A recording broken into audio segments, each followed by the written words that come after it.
देखिए, हमारे 5 घटक दल हैं और मुझे लगता है कि सभी दलों को उनके हिसाब से जब तक सम्मानजनक सीटें नहीं मिलेगी, किसी एक घटक दल को अगर ये लगे कि हमें सम्मानजनक सीटें नहीं मिली है, तो पूरे एनडीए के लिए सम्मानजनक सीट का समझौता नहीं होगा।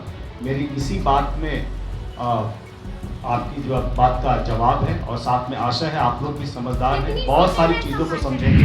नेता ने भी पहले कहा है कि हम लोग बिहार विधानसभा की चुनावों की तैयारी के लिए पूरे के पूरे 243 विधानसभा सीटों पर तैयारी कर रहे हैं और बातचीत चल रही है।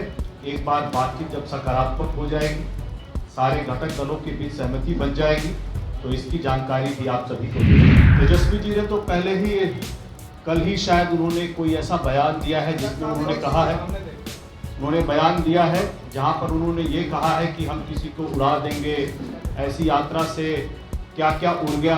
देखिए, ये वही भाषा का प्रयोग कर रहे हैं जो जंगल राज में हुआ करता था। किसी को गोली से उड़ा देंगे, किसी को बम से उड़ा देंगे, इसको उड़ा देंगे, उसको उड़ा देंगे। इसी क्रम में याद कीजिए, पहले प्रधानमंत्री जी के लिए अपशब्दों का प्रयोग किया गया, उसके बाद कांग्रेस के कार्यालय में मारपीट की गई। आने वाले समय में धीरे धीरे आप देखेंगे कि इसी तरह से जंगल राज की पुनरावृत्ति की अग्रसर होने की तरफ वो लोग चाहते हैं कि चुनावों के बाद दोबारा जंगल राज की सरकार आए। पनोरमा ग्रुप, जो सोचता है वो करता है। बिहार विधानसभा चुनाव की उल्टी गिनती शुरू हो गई है। एनडीए या महागठबंधन की बात करें तो सीट बंटवारा पर अभी फैसला नहीं हुआ है, लेकिन एलजेपीआर से लगातार दावा किया जा रहा है कि सम्मानजनक सीट पर समझौता होगा। जब सवाल अरुण भारती से किया गया कि सम्मानजनक सीट आप कितना चाहते हैं, तो क्या कुछ वो जवाब दे रहे हैं, पहले उनका बयान सुनिए। एक बड़े ही छोटे नोटिस पर हम लोग के प्रेस कॉन्फ्रेंस में आने के लिए आप सभी का बहुत बहुत धन्यवाद है। साथियों, आपको बुलाने का एक ही आशय है कि जो नवसंकल्प महासभा, आपको भी याद है कि बिहार की राजनीति में इस वर्ष का चुनाव एक निर्णायक दौर होगा, जहां से बिहार की राजनीति में अगले 1.5 से 2 दशकों के लिए राजनीति की दशा और दिशा तय होने वाली है। अगले बिहार के कौन नेता होंगे 1.5 से 2 दशकों के लिए, ये इस चुनाव में तय होगा। ऐसे में हम लोगों ने अपनी पार्टी की तरफ से अपने नेता चिराग पासवान जी के लिए, बिहार के लिए, बिहार की राजनीति के लिए शाहाबाद से, आरा के रमना मैदान से नव संकल्प महासभा शुरू किया था और इसी कड़ी में आरा के बाद हम लोगों ने छपरा में, मुंगेर में, गया में किया और अगला जो हमारा नव संकल्प महासभा का जो पड़ाव है वह मुजफ्फरपुर की धरती है। 4 सितंबर को लगभग सुबह 11 बजे से MIT मुजफ्फरपुर के मैदान में हमारे नेता चिराग पासवान जी वहां आकर के मुजफ्फरपुर में नव संकल्प महासभा में आए हुए हमारे जितने भी मुजफ्फरपुर लगभग 9 जिलों के जो हम लोगों ने चिन्हित किया है उसकी जनता को संबोधित करेंगे, अपनी बात को रखेंगे, विकसित बिहार की बात को रखेंगे, बिहार फर्स्ट, बिहारी फर्स्ट की बात को रखेंगे और आने वाले समय में हमारे कार्यकर्ता, हमारे नेता, हमारे राष्ट्रीय अध्यक्ष जी की बिहार को लेकर के उनका आगे का क्या रणनीति है, क्या प्लान है, इसको रखेंगे। आप सभी को आज के प्रेस कॉन्फ्रेंस के माध्यम से नव संकल्प महासभा मुजफ्फरपुर की 4 सितंबर की औपचारिक जानकारी देनी थी। इसके बाद आप लोगों के जो सवाल होंगे हम लोग उन सवालों का जवाब देंगे। देखिए, हमारे 5 घटक दल हैं और मुझे लगता है कि सभी दलों को उनके हिसाब से जब तक सम्मानजनक सीटें नहीं मिलेगी, किसी एक घटक दल को अगर ये लगे कि हमें सम्मानजनक सीटें नहीं मिली है, तो पूरे एनडीए के लिए सम्मानजनक सीट का समझौता नहीं होगा। मेरी इसी बात में आपकी जो बात का जवाब है और साथ में आशा है आप लोग भी समझदार हैं, बहुत सारी चीज़ों को समझेंगे। सीटें कितनी है सर? ये तो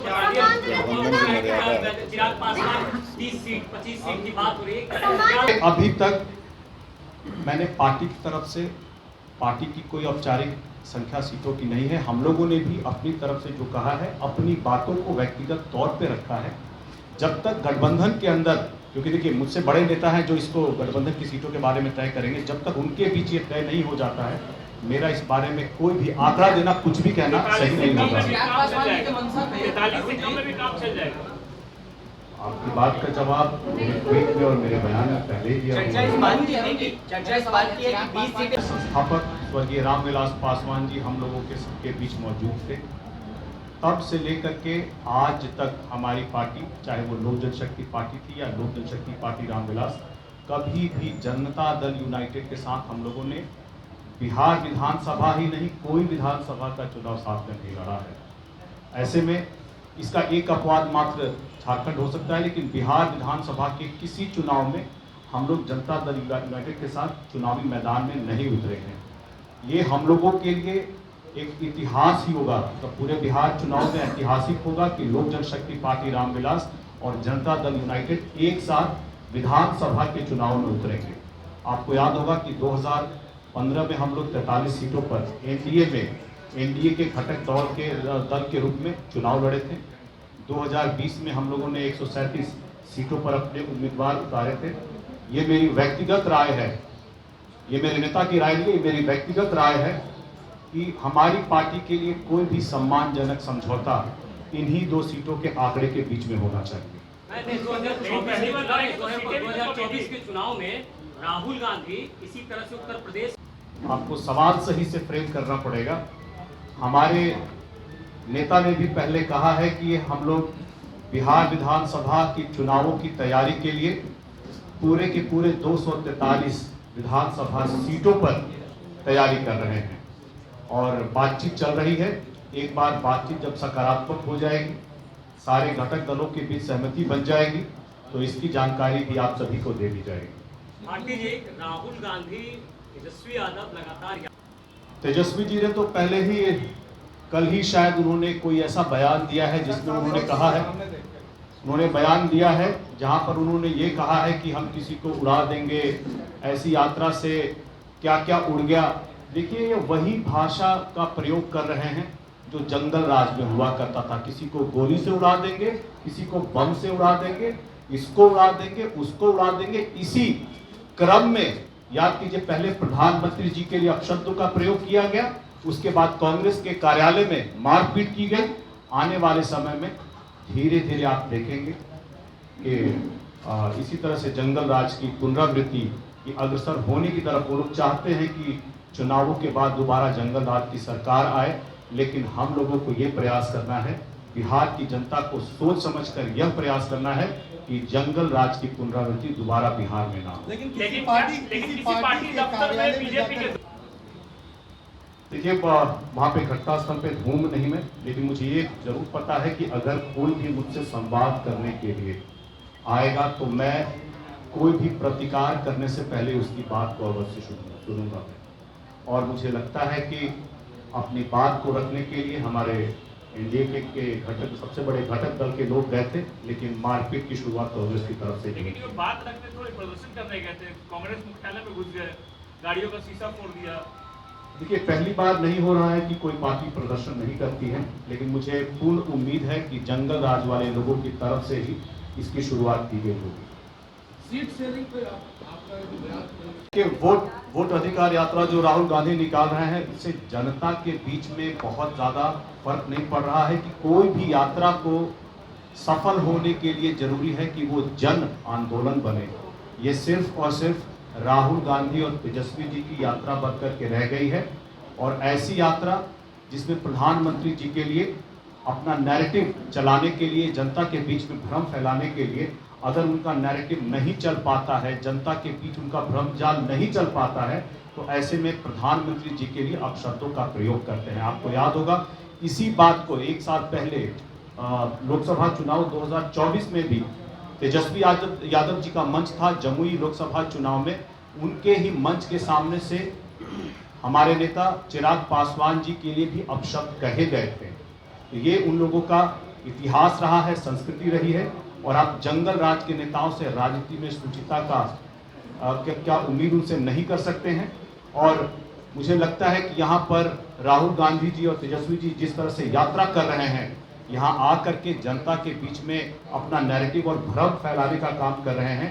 जनता को भी समझ में आ रहा है कि यह लोग चाहते हैं कि जंगल राज की पुनरावृत्ति दोबारा बिहार में हो, जो जनता नहीं होने देगी। तभी आपने सुना एलजेपीआर के सांसद अरुण भारती क्या कुछ कह रहे थे। सम्मानजनक सीट पर समझौता की बात लगातार एलजेपीआर के तरफ से कहा जा रहा है। चिराग पासवान सम्मानजनक सीट चाहते हैं।